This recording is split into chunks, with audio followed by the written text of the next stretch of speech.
Welcome to the Attention Deficit Disorder Expert Podcast Series by Attitude Magazine. Hi, everyone. Good afternoon on this beautiful sunny day. I'm Susan Kaufman. I'm here for Attitude Magazine's ADHD Expert Series. Thank you so much for joining us today. I don't need to remind any of you that living with attention deficit disorder is stressful, especially because our minds can be so unsettled that it makes changing behaviors or checking things off our to-do list really difficult. So we're very pleased today to welcome Mark Bertin, MD, to discuss mindfulness for adults living with ADHD, a beginner's guide. Dr. Bertin's going to explain mindfulness, what it is, how it can improve mental clarity for adults, for parents, and for teachers. And he'll give us some simple strategies for beginning to practice mindful awareness in daily life. I think the important thing about mindfulness, as he will explain, is that it is a technique for helping you change behaviors and develop new practices so we can all live with ADHD much more effectively. And in that, he will talk about healthy sleep and diet habits as well as respond to your questions about specific challenges that you have and how mindfulness might help you address them. Dr. Bertin's a board-certified developmental pediatrician. He practices medicine in Pleasantville, New York, where he works with families, and that would include parents, children, and adults with ADHD. He's the author of The Family ADHD Solution, a book that integrates mindfulness with evidence-based ADHD care. And we were just very excited to learn from him that he has a new book coming out in September called Mindful Parenting for ADHD. It's a workbook, so very specific practical help. This book is already receiving glowing endorsements from, among others, Russell Barkley and luminaries in the ADHD field. Dr. Bertin has a terrific website, www.developmentaldoctor.com, where you can find much more information about his practice, and an 8-week online course that's coming out beginning on May 5th called Mindful ADHD, Cultivating Calmness, Compassion, and Clarity. This is a great resource for anyone who wants to learn how to integrate mindfulness into their life with ADHD. With that, let me turn it over to Dr. Bertin, and thanks again for being here. Thank you so much, Susan. I appreciate the invitation to be back. And as Susan talked about, my goal today is really to talk about how to get started with a mindfulness practice. I'm going to touch on a little bit of what mindfulness is. But really, recently I gave a talk with Attitude in which we talked a lot about why mindfulness might be useful and what mindfulness is. But for today's talk, what I want to emphasize is really how to get started in everyday practice. So the most important thing, I think, in terms of understanding what mindfulness is and how to get and what to do with it is, of course, just starting with a definition of mindfulness. So the general definition of mindfulness means living life in real time as it is with certain emotional traits that we want to develop. And I'm going to talk about why that matters in just a moment. But the most important concept, especially for a lot of people living with ADHD, is that mindfulness is sometimes equated with a meditation practice. But it's not really a meditation practice. Mindfulness is a way of recognizing that we tend to live life in a particular way, which is often distracted and not paying attention to the choices we're making moment to moment, not paying attention to what we're saying or doing moment to moment fully. And if we can cultivate traits that build our ability to be more aware, to be more responsive and less reactive, and these other traits of just working with things we can change more skillfully and working with the things we can't more skillfully as well, that way of living, that way of approaching life will change our experience. It certainly will change our experience of ADHD. So really the core concept with mindfulness, which I'm sure all of you are familiar with, whether or not you have ADHD or you don't have ADHD, is we spend an awful lot of our time in life distracted and not paying attention to our actual experience, meaning we're doing one thing, but we're thinking about the next. You've signed up for this webinar hoping to get something out of it, and almost immediately as I start talking, your mind may be listening almost fully to me or partly split or going somewhere else, or you attend for a little while, then drift. Or when you're talking to your children, you may be paying attention to your children partially, but also thinking about work, or you may be at work worrying about something at home. And really, the core concept of mindfulness isn't that we're going to create some artificial stillness in our life or that we're going to reach some sense of nirvana or perfection. It's simply that we can practice otherwise. We can practice getting out of autopilot and giving more attention to what we're doing moment to moment in life. And what we find as a core concept, and what we find in even thinking about how mindfulness can influence outcomes in ADHD, is that with that level of awareness, we develop more choice and flexibility in our life. And as long as we're on automatic pilot, as long as we're doing one thing, thinking about something else, as long as we're distracted, we tend to be falling back on learned routines, unconscious habits, thinking less flexibly. So at its core, the practice of mindfulness allows us simply to be more aware and to make more conscious choices in life. Another core concept about looking at how mindfulness and ADHD work together has to do with stress. First of all, stress is, inevitable for all of us in life. So there's no presumption that practicing mindfulness will eliminate all of your stress or again, find us this perfect place without any upset at all. But ADHD is more than a disorder of attention. It affects self-management overall. And if you're an individual who has it, that's going to increase your stress moment to moment. Research also says that if you're a parent of a child who has it, you're likely to feel more stressed and more anxious. There's risk for depression and marital strife and all sorts of findings that affect families as a whole. And stress itself will impact ADHD care because while a small amount of stress can be something that motivates us in a way, under chronic stress or excess stress, we have many, many effects on ourselves that generally aren't beneficial. So it has physical effects on our health. It affects our psychological well-being. And in terms of our moment-to-moment ADHD management, it undermines the resilience we need to sustain plans around ADHD. It forces us back onto old habits when we're stressed because we tend to be more reactive. It changes how we communicate and behave. So stress management around ADHD is a vital tool that can then help us stick to the plans that we have, the more concrete plans for ADHD that we're developing on our own or with or with somebody who's supporting us, a coach or a therapist or anybody else.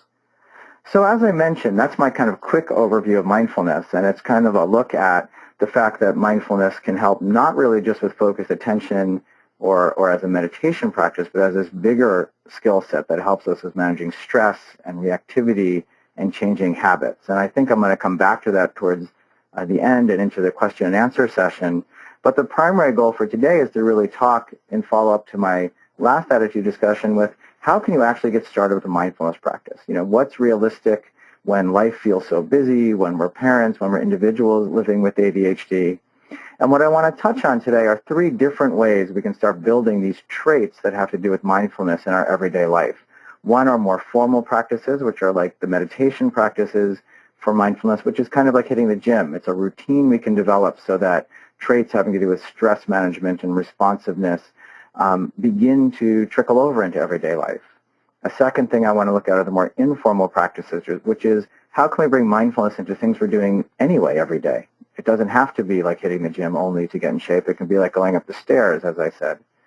And then formal practices, or as I say in this slide, and formal practices in everyday life is kind of a mix of both. There actually are meditation practices that you can actually just fit into the things you're doing routinely in ways that make them much more easier to happen. So first I want to start with what a formal mindfulness practice is. It's a question that comes up again with or without ADHD, but is often a big concern for parents or for adults who have ADHD because the stereotype often is that a formal mindfulness practice, a meditation practice, requires sitting really still, or the goal is to have a really quiet mind even though your mind just doesn't want to sit still. And the reality is for this type of meditation practice, there's an assumption our mind is going to be busy. We're never going to completely still the mind, even though that might sound somewhat disappointing. But the goal is to work towards more stillness, perhaps, and to work towards less distraction, but with the assumption that it's going to keep happening. The nature of things are that our minds tend to be busy and that we really would like to be more focused or to not be as caught up in something that's stressing us out, and then we focus our attention somewhere else. And then, at some point it becomes distracted again, and how can we kind of gently just come back until it becomes more habitual to catch ourselves caught up in distraction and return. And even more importantly, it's important to recognize that mindfulness practice doesn't mean relaxation, and you're not going to be all blissed out or anything else at all.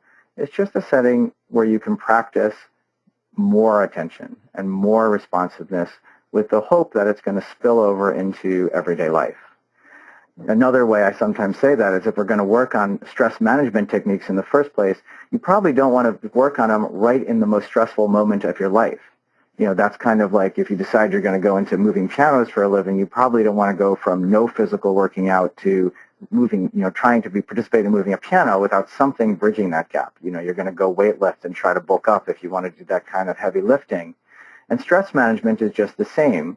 We practice mindfulness every day so that those skills begin to trickle over into everything else we're doing. Particularly for a group that has that has ADHD, the question of whether we even need to sit still often comes up, and that's an important concept too. You don't have to sit still to practice mindfulness. For all the different formal mindfulness practices, all we're doing is choosing something that's very concrete to focus on, and then bringing ourselves back there each time we get distracted and drawn away somewhere else. So frequently we use breathing meditation as a starting point, not because there's anything magical about the breath. It's not even specifically a relaxation technique. We're not trying to do anything with how we're breathing in particular. It's just a recognition that if we're practicing mindfulness, we're almost certainly breathing. So there's a physical sensation there we can pay attention to that brings you back from the fact that your mind's been caught up ruminating something that happened 3 days ago, or you're feeling pulled 4 or 5 different ways in life. And then right now you're breathing, so you bring yourself back to that. And you can do that sitting in your chair, lying down, and if you're restless, standing up. Formal mindfulness practice can also be of body sensations. So you can focus on just your feeling of your feet on the floor as a way of focusing yourself out of a really tense moment or something that's got you caught up and feeling reactive. And then if sitting still is a real challenge, you can practice mindfulness as a formal walking practice. You can practice mindful yoga. Yoga is traditionally a mindfulness practice.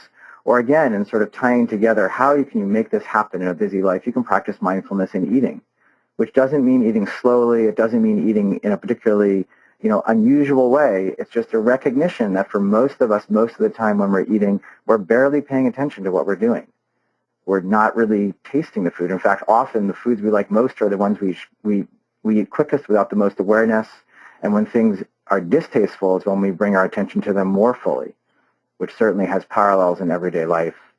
But the theme for all these different practices is simply by choosing to schedule your time, and I'm going to talk about scheduling towards the end of this because I know that's frequently a challenge, you begin to just practice the ability to notice that attention drifting and coming back. Notice when you're feeling reactive because you're feeling restless or bored and coming back again. But I think one of the core things to recognize about mindfulness practice is it's also, is that it's an experience that is based on, actually doing it. So I can describe it all I want, but in the end, the practice itself comes down to doing it and knowing what it is. So what I'd like to do now is just spend a few minutes, not a very long practice. Now I want to spend more time talking about how to do this today on a very brief guided practice, which for some of you may be a first practice. So I encourage you to just join in and follow along as best as you're able. And for some of you, it might be a long-standing practice, and I would encourage you to do exactly the same because your experience will probably be similar. So for all of you paying attention right now, what I'd like you to do is to find yourself a comfortable position that you can sit in just for a minute or two and put down anything that's in your hands and shut off anything that you might find distracting near you or in the environment. And if you're comfortable with it, let your eyes close. And if that's uncomfortable, then let your gaze drop so that you're not looking at anything overly distracting or likely to draw your attention. And just notice for a moment that there is a physical sensation to breathing. So as you're sitting here, you might feel your belly or your chest rising and then falling again. Or you might notice the air moving in and out of your nose and mouth. And without needing to do anything about that, just bring your attention to that physical movement. And recognize that you're probably immediately distracted. Your mind goes off somewhere else. And that's fine. That's expected. Each time you find your mind somewhere else, just come back once again to the next breath. Breathing in and then breathing out. not aiming to force yourself into anything in particular, into feeling any particular way. Just focusing on that sensation of breathing. If you find yourself almost constantly distracted and come back to only one breath, that's perfect. And then when you're ready, opening your eyes. So we can touch base in the question and answer session more on that experience, but for any of you who've never tried mindfulness practice before, that's basically a starting practice. That's all there is to it. It's simple to describe. It's obviously infinitely challenging to do, but through that practice, we can develop certain skills in life. When people talk about mindfulness and ADHD, one of the first things that often comes to mind is that mindfulness does build focused attention. And there's been practices done both with adults with ADHD and in the general population showing that we do have the ability to increase our focus. No one's done a study yet saying we can treat our ADHD with mindfulness alone, but it can help. The bigger concept, though, I think that has to do with mindfulness is just recognizing that a lot of what we think is fixed in life, a lot of what we think we can't change about ourselves or situations seems permanent, but isn't.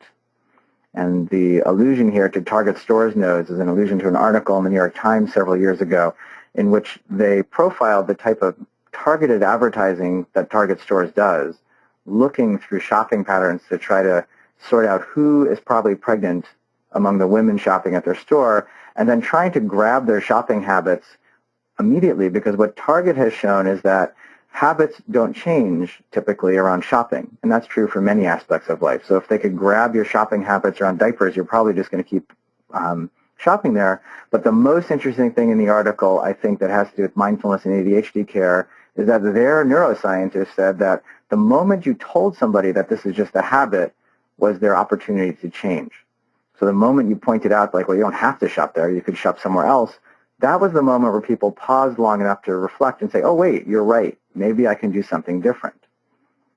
So when we talk about practicing mindfulness, it's as much about attention as about shifting our perspective and looking at ADHD differently. You know, what's the difference between the statement, I should be able to keep up with my bills, and a reflection on how executive function and ADHD get in the way of bill paying without that judgment? Or what's the change in relationship when we can work with a student with ADHD and switch from a perspective of he should be able to keep up with his homework to he has difficulty with ADHD and executive function, so how can we offer him skills to help with his homework? So the bigger picture of mindfulness has to do with trying to cultivate these types of habits. And we can try to bring that perspective informally into everyday life too. So separate from or in addition to that formal practice I introduced, we can try to set reminders for ourselves to try to bring attention and responsiveness and awareness to our everyday life, and also begin to notice where we're bringing self-judgment to the situation and making things harder too. So not only are we trying to pay attention and struggling with that, but we're shooting ourselves. We're sitting there going, well, I should be better at this, and I should be paying more attention to my kids, but I keep getting distracted, and really just recognizing that the distractions will happen, and all we can do is just keep on working at it. So informal mindfulness practice is just a way of bringing attention to our real-life activities, not a setting expectation of perfection, only of ongoing change. And as I was talking with Susan as we went into this session today, this is the sort of thing that really begins to support everyday management of ADHD, so that one of the simplest examples is how most behavioral programs around ADHD ask us to focus on success and praise activities that go well. But for most of us, once things go off the rail, we get very caught up in our heads. So you're trying to get out the door in the morning and your children are totally off task. And then we're caught up in our own mind of how am I ever going to make the bus? This isn't going to happen. I'm going to be this. I'm going to be that. And when we can practice mindfulness sometimes, we can just remind ourselves to come back, to recognize that things are going well in some small aspect of the morning, and we can still praise that, where if we just remain caught up in the worry and the rush and everything else, we miss those limited but consistent opportunities to praise. So I think we need to take the slide to couple the other direction. So we can bring an informal mindfulness practice to just about anything we do, meaning we can remind ourselves that we're not paying attention to playing catch or to dinner or to the morning routine. Notice when we're caught up in problem solving and rumination or whatever else, and then just come back to whatever we're doing. So there's a commonly raised question or a commonly raised statement of when you're washing the dishes, just wash the dishes. And what I often add to that is when you're playing catch, just play catch. Just give your full attention to that experience, notice the thousands of distractions, and come back, and you're practicing mindfulness. And that can be a little mental break because stress tends to perpetuate itself. We have upsetting thoughts, so they lead to more upsetting thoughts, which lead to emotions, which lead to all this escalation. And if we can just give ourselves a break, not trying to force ourselves to feel relaxed, but just to attend to something else but that mental chaos, it often allows our minds to settle. And we can bring that awareness to even aspects of ADHD, noticing when we're distracted in a conversation and maybe redirecting our attention, or really through awareness being able to tell someone that, this moment is too distracting for me to have this conversation is a practice of mindful communication. Noticing anytime we're acting out of habit and labeling it a habit allows us to potentially do something different. There's certainly things about ourselves that we're very fixed, ingrained genetically. They are who we are, and we shouldn't judge ourselves for those things either. But there's so much of life that's habit that we can work with. You might notice when you begin to feel emotionally hooked by something, emotionally reactive, and just practice pausing. And that's an informal mindfulness practice. Or just practice around ADHD or anything else, asking yourself the mental question of, is it true? He should be able to do his homework better. Is that true, or does he need different homework supports? And then lastly, before I move into the Q&A, because I know that's the emphasis for today, I just want to touch on the fact that many of the formal practices that we talk about can actually be fit into an everyday life. They're not meant to be a major difficulty that we're adding to our lives. They're just meant to be a way to work on the fact that we'd like to build these skills. So before I go into that, I would like to say just initially, just notice assumptions you make about your schedule. So often when you talk about mindfulness practice, people make an immediate assumption that this isn't for me, I can't do this. And notice that that's a habit. That's an assumption too. So before you put it aside, I would encourage you all to try it out, to try to schedule it, to problem solve it and make it happen. And next slide, please. And yet, a lot of it has just to do with how we're going to manage stress moment to moment and how we're going to fit mindfulness practice into everything we're doing day to day. So let me just end by touching on a few common ways to do that. Certainly the intention with a lot of these mindfulness practices, as I alluded to on that last slide, was to just break that constant escalation that tends to happen around stress. The day just feels like we're shaking a snow globe over and over and over again, and we never have a chance to settle. So one practice I often encourage is just called the 15 breath practice, which these things are always easy to remember if you tie them to something you're doing. So at some type of transition, before meals, before coming home, at the top of the hour, just whenever you notice you're rattled, you can do a short mindfulness practice like I introduced before of just taking 15 breaths, noticing wherever your mind is, and just coming back to just that sensation of breathing, and then in pausing, pick how to proceed or pick how to move on to the next action. And the person who when I first read this concept, this article, suggested that if you can just do this once an hour, then you've done a mindfulness practice for 10 minutes a day, which is a perfect way to begin. And really 15 breaths takes less than a minute. So anytime you'd like to just begin with a mindfulness practice or feel off, a 15 breaths practice is certainly one way to fit it into daily life.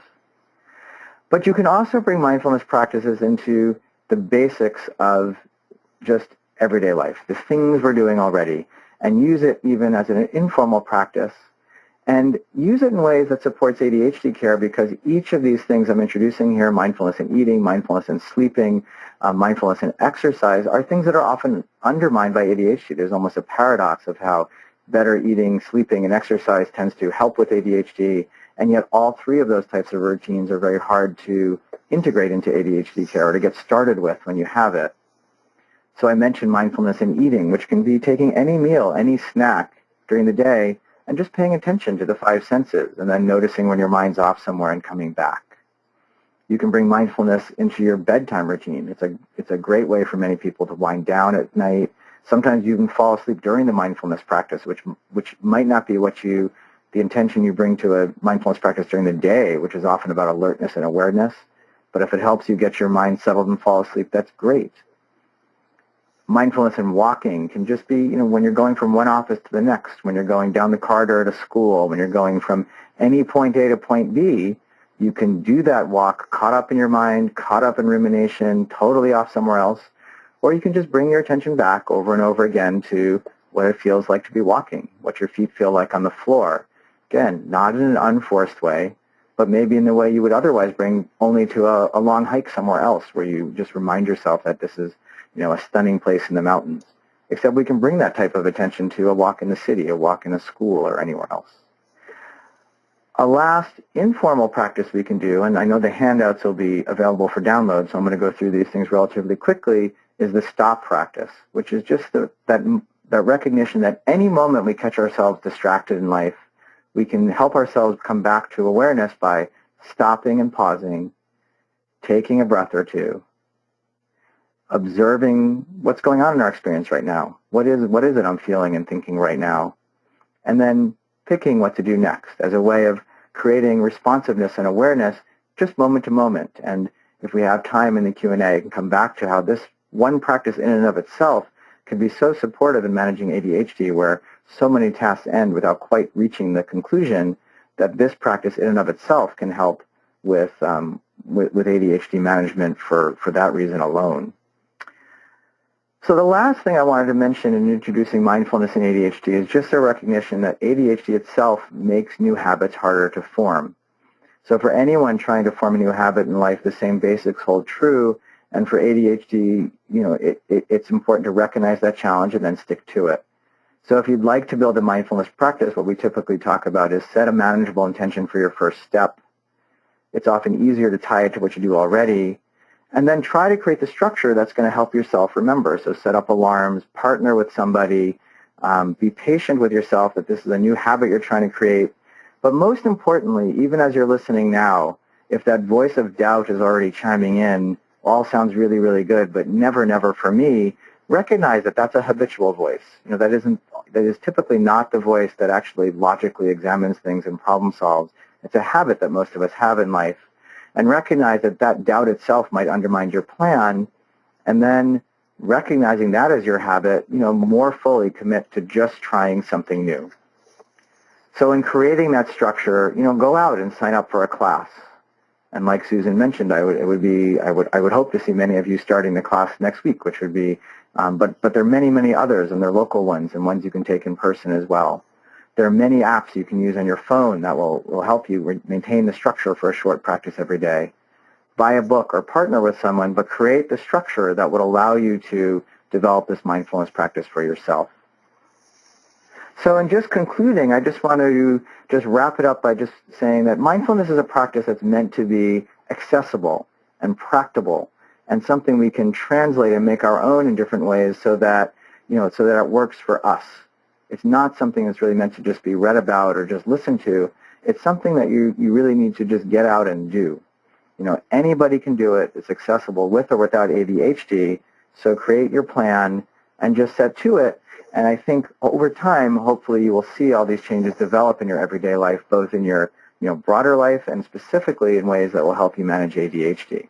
So I appreciate all your attention. And look forward to seeing the type of questions that come up in the Q&A so we can follow up on some more of the details. So thank you all again for showing up today. Thank you, Dr. Bertin. That was a great introduction. A couple of people asked me to repeat the information about your class, so let me do that now. On Dr. Bertin's website, www.developmentaldoctor.com, you'll find information about his online 8-week course that begins on May 5th called Mindful ADHD, Cultivating Calmness, Compassion, and Clarity. Hope many of you will log on and check out this course, which is very useful because you can replay it at any time. So although the classes are set for Tuesday, I think he said Tuesday evenings, they're available for replay on demand. The other thing, Susan, I'd add to that is the class also is going to be integrating mindfulness into information about ADHD as well. So Okay, it's not only a mindfulness class, it's meant to really show how it can support ADHD care too. Great.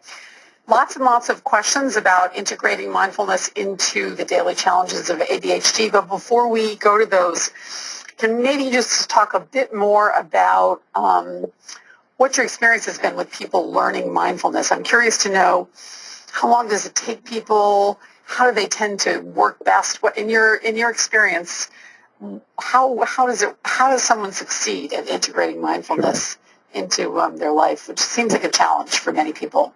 Well, I think it's a great question, and I think there's a couple of things I would say to that. The first thing is certainly in leading the class, which I've been doing for a while now. It's often amazing to see that changes happen over just a few weeks. Not like all of life changes. It's not snake oil that suddenly everything goes away. But as people begin to practice mindfulness in a more direct way, they find themselves able to be a little less responsive instead of reactive when life gets challenging, or they're able to approach a situation like wrestling over a messy bedroom and kind of let go of how they have been doing it and approach it in a new way.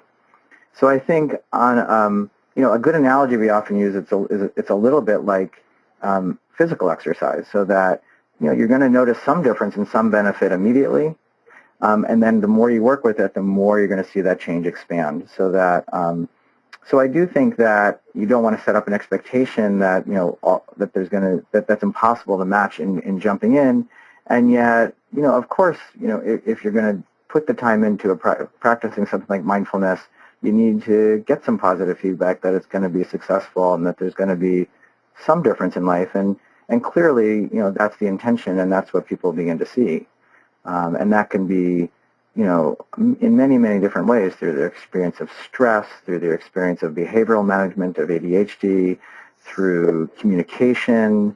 One thing we hardly touched on, I hardly touched on talking so far, is just ADHD is so laden with judgment in different ways, that sense that, either as your own self-judgment that you quote, should be able to do something different, or there might be a relative who seems to feel that way, or a major magazine or newspaper that implies that, if only life were different, your ADHD or his ADHD or her ADHD would go away. And one of the things that mindfulness really directly addresses that I think is unique is just directly looks at the influence and impact of that internalized judgment. We often call it the inner critic. And there's actually, research in psychology saying that when we're overly driven by that sense of self-judgment, it changes how we think, and it changes how we relate to others. So even though it's not talked about a whole lot directly, the capacity to build, to deal with that self-judgment, to be more compassionate for ourselves, really directly changes our experience of ADHD also. There's so much of a sense of should around ADHD, and it isn't always fair. It often isn't fair or appropriate. I think maybe I'll stop there for now. Yeah, one person actually posted a question about that. He says, can one use mindfulness to tackle the paralyzing guilt and shame that comes with living with ADHD? And I guess in his case, he feels mountains of past failures. Well, that's a really intense question, and I hope I hope some of what we're talking about can help with that. I never want to make overly big promises about anything in life, but at the same time, absolutely, a core message in mindfulness is that we can work with who we are, and that there's more going well in our lives than we're often acknowledging or focusing on, and that we all bring skills to the table. And the mindfulness practice itself, that awareness of, judgment as being, that voice of judgment, that kind of habitual, now I often talk like I often give the example of, it's kind of like we're living with those two old guys from the old Muppet Show up in the balcony, who no matter what we're doing are kind of, just like zinging off their one-liners and making us know that they think we're screwing up again. But it's not really a voice of logic. It's just a habit. It's just a way we've developed about thinking about our own experience. And I think when you bring mindfulness to ADHD care, it helps separate out that self-judgment from the practical steps we can make towards change. And that is absolutely part of what mindfulness practice does for many people. So I would hope it would help with that question, and bring some relief from that sense of, guilt and judgment. Okay. So turning now to some of the specific questions, there's an interest in understanding a little more about how to use mindfulness in social situations, specifically, and in relationships with husbands or children. That's a great question, and I think there's two parts to that. One is that there's that bigger picture of what mindfulness is trying to build for us, which is feeling less stressed and reactive in everyday life, being more self-aware of what we're assuming, what we're doing, what we're thinking moment to moment, and just bringing more focused attention to situations, I think in and of itself changes how we relate to them. And that can be pretty subtle. There was somebody in a class I gave a few years ago who had this moment while she was taking a class where she was on her way up the stairs to yell at her teenage son again about the mess his room was, or I don't even know if she was going to yell, honestly, in retrospect. She was just to have the same discussion she was going to have. And then, three-quarters of the way up the stairs, she paused, and she did one of the practices that I introduced. And then she decided to go into the room with a just sort of say, like, well, it's his room, and let's see what he has to say. And just that change in perspective led to, basically, she said, a couple of weeks of him not cleaning up his room at all. And then when she had stepped out of it and they'd stopped wrestling over it, he started taking his own steps towards improvement. So one thing is just like building mindfulness skills in and of ourselves. We can't make someone else be mindful, but we control our own actions, and we largely control our own actions and what we choose to say, and can work on that. The other side of it has to do with communication, which is directly impacted by ADHD in many, many ways that aren't talked about enough. ADHD symptoms impact communication. ADHD often goes along with communication differences and delays. And then for any of us, again, when we're feeling stressed and reactive, we're less likely to communicate skillfully. We're less likely to be able to pause and listen. We're less likely to think flexibly or to drop assumptions. So that when we begin practice mindfulness, again, it's not something that necessarily is going to turn on like a light switch, but it can turn on very quickly. I mean, just being aware that when we go into any situation involving communication, a discussion with our child, a discussion with our spouse, a discussion with a teacher, that if we pause and are more aware of how we're carrying our body and our tone of voice and the assumptions we're making about what they're going to say, and then coming back to, just being fully present, not in a passive way. Maybe, there are people whose communication habit might be to not be strong enough in communication, as much as I think the stereotype in talking about these things is, we're not going to yell. But that's not it at all. Everyone reacts in different ways. So that when we focus on mindfulness as a set of traits we'd like to develop, I think, we all have the opportunity to do that. We all are going to be different regardless of if we practice mindfulness. So, it's not a matter of everyone fitting in the same box. It's just a matter of everyone, putting a little more intention into what parts of themselves they'd like to build. And I think that can be done, again, both through the formal practice or just through, consistently reminding yourself more informally that those are, intentions and traits you'd like to work towards. Interesting. A parent wants to know how mindfulness can help with the daily scheduling issues of an ADHD household. Chores, homework, getting out the door at night, going to bed, in the morning, getting up, the whole, the daily grind. Yep. Yeah. Well, I think that's a perfect example of how mindfulness really can integrate into ADHD care overall, because you can look at it two ways. In terms of the mindful, practicing mindfulness yourself as a parent, what it often helps do is help you, keep both feet on the floor. It helps us stay grounded, because so much of sustaining the routines around ADHD as parents requires an awful lot of effort and tolerance for stress and resilience. And one of the things that often gets lost in discussing ADHD care is that's exhausting for parents. So that one piece of how mindfulness helps support daily routines is that, somebody's working with you on ways to affect change and ways to problem solve and everything else. And yet, the more you remember to take care of yourself and focus on how you're going to stay grounded in what you're planning on doing, the better the routine is going to go. So, for example, if you're someone who's particularly triggered by, the bedtime routine, there might be a routine you're trying to stick to, and then that moment you hear your child's foot on the bedroom floor, you get that visceral response of, oh, here we go again. And in that moment is so often where the structured routine falls apart. In that moment, we're swept up in reactivity and we give up on the routine. It's like, fine, just stay up later. Or we yell, or we just get emotional ourselves, or whatever it is. And mindfulness often allows us to notice that happening sooner and then redirect ourselves so that we can stick to our plan. The other side of how mindfulness more integrates with ADHD care, though, is just recognizing that, of course, just sitting there being mindful isn't going to fix any of those routines.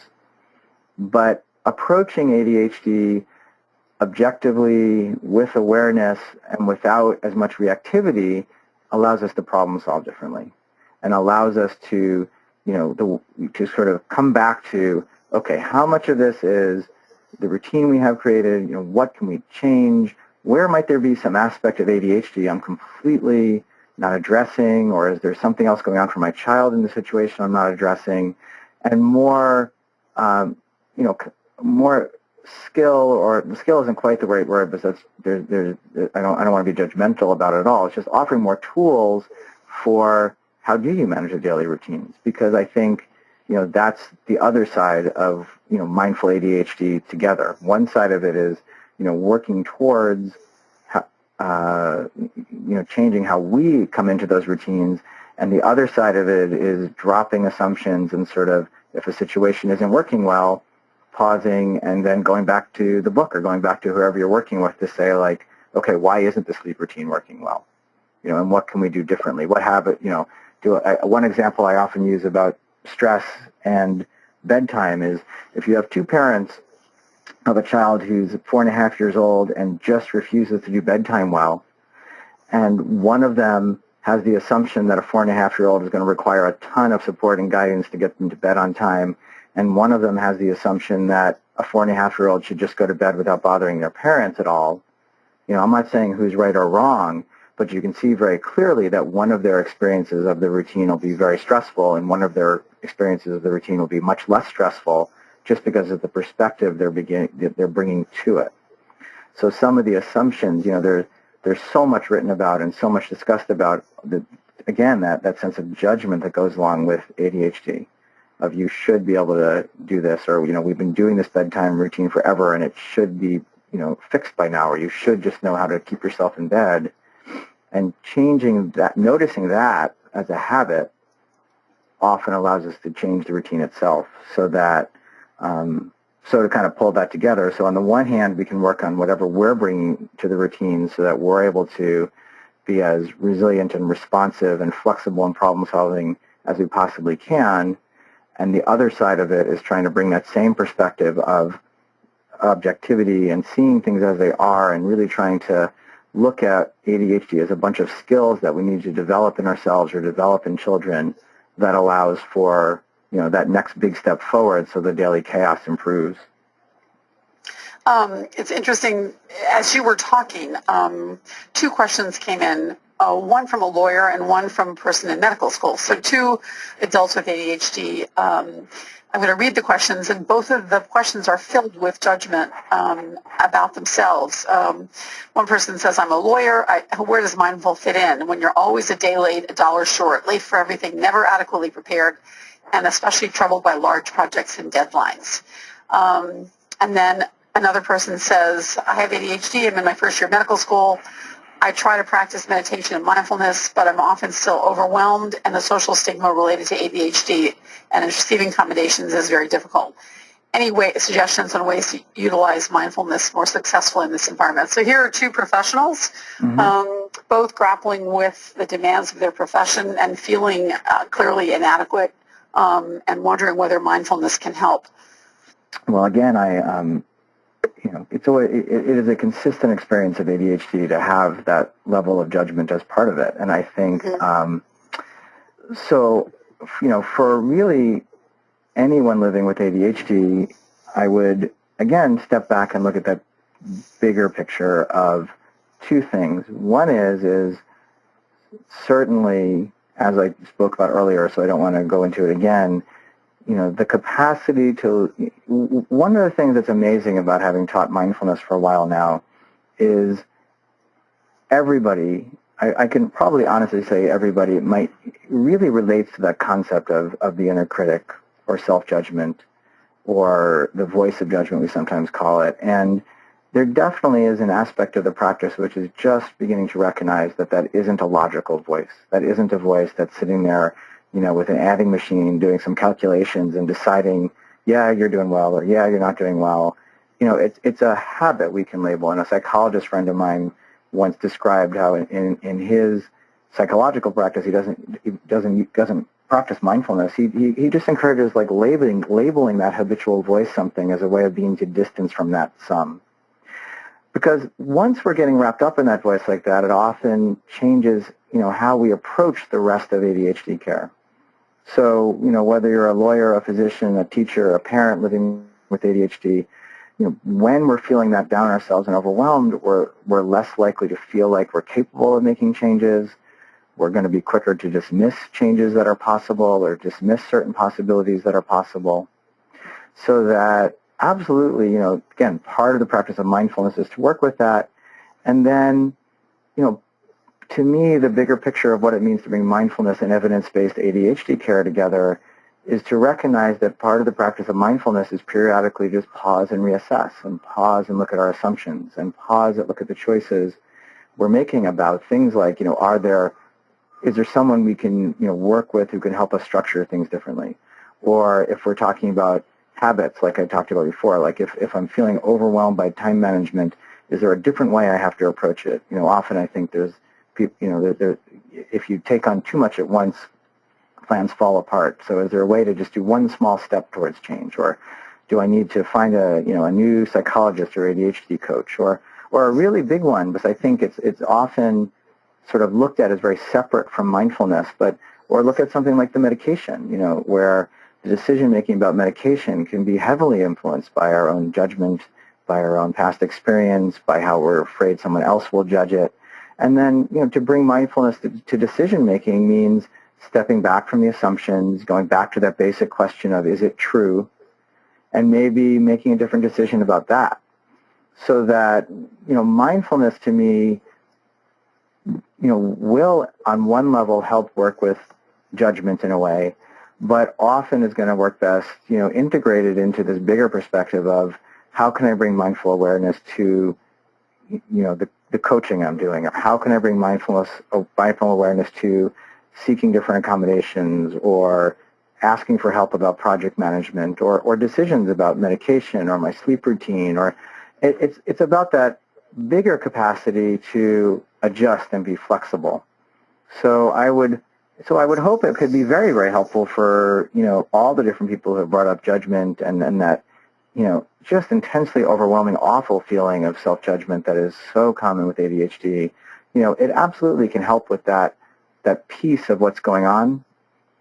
But I would encourage you to then bring that perspective and the skills you're bringing and developing in your mindfulness practice back to the rest of the decision-making around how can I do something different to also more practically address my ADHD.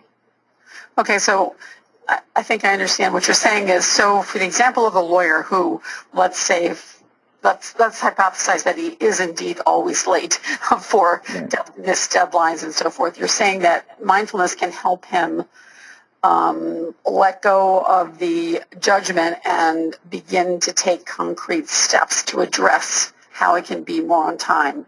Is that's a simple way of saying it? That's kind of the short of it. I mean, because even if you look at something, as straightforward, seemingly straightforward as being late, and, one of the things that might happen is you're judgmental, judging yourself about being late. The other thing is that you might experience other people judging you about being late. But a third possibility that's often happens over the years is there's another judgment of like, this can never change. There's nothing that will ever be successful. And that's judgment too. You can say accurately that nothing I've done up until now has worked. But that doesn't mean nothing will work in the future. But as long as you're being, swept up in that voice of judgment, the problem, the problem solving is going to be affected by it. Right. And the steps you might take to change are going to be influenced by your experience that way too. So just the very notion, I'm always late, I'm always behind, I'm, I have a stigma, I'm terrible, keeps you from making concrete steps to change the practical behaviors you're living with, is what I think what you're saying. That makes enormous sense. There's another comment here that's interesting. I think many people on the webinar will relate to this, from Karen. She says, mindfulness seems to require a great deal of self-control, to stop, to pause, to think, to observe, to analyze. And it seems impossible to me in dealing with my own ADD and my son's at the same time. Where do I get that self-control? Right. It doesn't require self-control. I mean, it does require enough structure just to get started. There's no, so it does definitely require, using the app or partnering with someone or starting a class just to get your toe in the water. But mindfulness doesn't require self-control to begin. And there's no assumption you're going to be anybody but who you are. So that it can seem overwhelming, but the core concept is like, if you just catch yourself once and come back one time during either a mindfulness practice or during the day, that's great. That's one time you wouldn't have done it anyway otherwise. So again, to some degree, that's almost a sense of judgment again, of like, I can't do this, or this is for somebody else. When the core message, the core practices is all we could do is work with, wherever we are right now. And if that means life is chaotic because you're a parent with ADHD and your child has ADHD, no one's going to pay full attention to every moment of their day. You'd probably, you could drive yourself up the wall if you tried to, if that was the expectation you set. So really, if as with many people with ADHD, it feels like things are overwhelming and self-control is hard and you're distractible, that's normal. And honestly, everybody has that to some degree in life. It's just, amplified with ADHD. So that if you can just set the intention to try and just do that, just enough structure to, create some kind of reminder to yourself to do whatever you've set out to do, that brief practice once a day or whatever it's going to be, and then problem solve that too. I mean, you make the plan and even that might fall aside for a few days or a couple of weeks and that's fine. Then you just come back and do it again. The thing about habits is, for better or worse, the habits we want to reproduce and the habits we don't, they reinforce themselves over time. They become hardwired so that some of this around mindfulness parallels managing ADHD. It involves picking what you'd like to do, setting a reasonable, manageable intention for your next step, and then just creating the structure to reinforce that one small thing until it becomes more habitual. And then you build on that, and then you build on that. And that goes as much for managing ADHD as it does for beginning a mindfulness practice. And I think, whatever you're living with, ADHD or not, it's always possible to take those steps towards change. Okay. Can you comment on a person whose husband has very severe ADHD? She is having a very difficult time with his inability, it sounds like more his inability to take concrete steps to get help.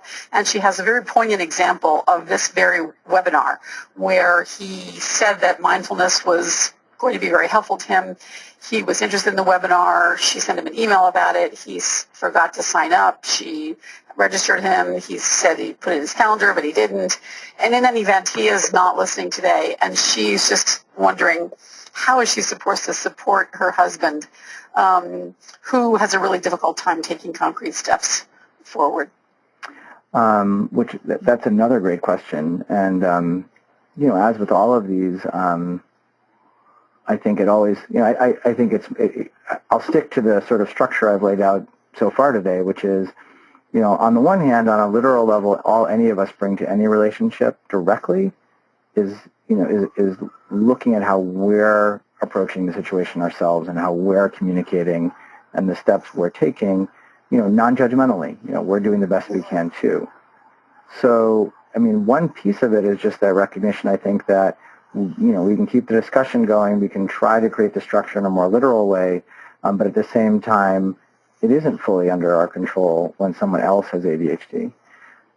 But I would couple that type of awareness, because I think the question being asked is really broader than a question about mindfulness by far, and really look at that broader concept of managing ADHD, which has to do with realistically creating systems that help, like Dr. Barkley's core concept of externalizing the system, recognizing that ADHD undermines organization, planning, routines, and all these other skills, and then trying to restructure things so that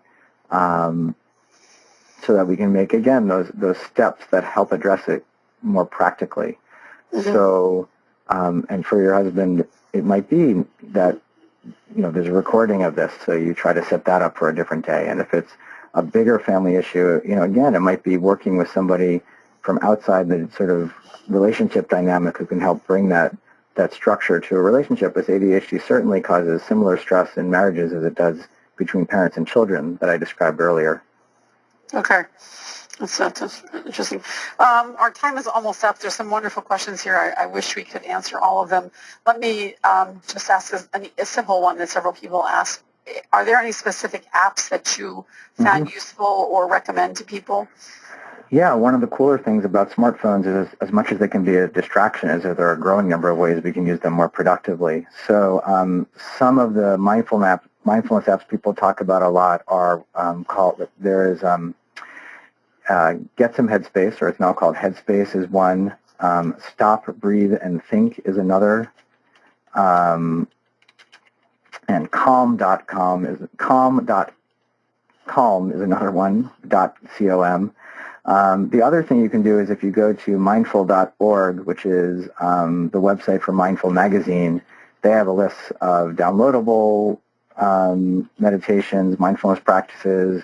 They have articles on apps and articles on how to get started and many other resources as well. So some of those are linked directly through my website too.